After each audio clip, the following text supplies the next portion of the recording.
পিঠ বাঁচিয়ে যেই চলার স্বভাব দেখাবে তার এই বাংলাদেশে আর পিঠ বাঁচিয়ে চলা হবে না। সবকিছুর উপযুক্ত জবাব দিয়ে সবকিছু জনগণের সামনে খোলাসা করে আগামীর বাংলাদেশে আপনাদেরকে চলতে হবে। আমরা স্পষ্ট করে বলি, আমরা আগামীর বাংলাদেশে যে কোনো ফর্মে রিফাইন্ড আওয়ামী লীগ এই বাংলাদেশে আমরা আশ্রয় পেতে দিব না। আমরা আগামীর বাংলাদেশকে রিফাইন্ড বাংলাদেশের দিকে নিয়ে যাব, যেই বাংলাদেশে কোন ফ্যাসিস্ট কিংবা ফ্যাসিস্টের দোসরের জায়গা হবে না।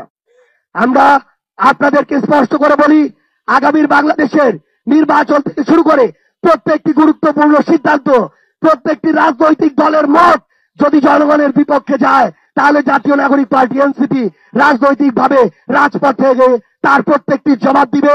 সে পর্যন্ত আপনারা সবাই এই বাংলাদেশ পন্থার পক্ষে থাকবেন, জনগণের পক্ষে থাকবেন, বিপ্লবের পক্ষে থাকবেন। ইনকিলাব জিন্দাবাদ, জাতীয় নাগরিক পার্টি এনসিপি জিন্দাবাদ।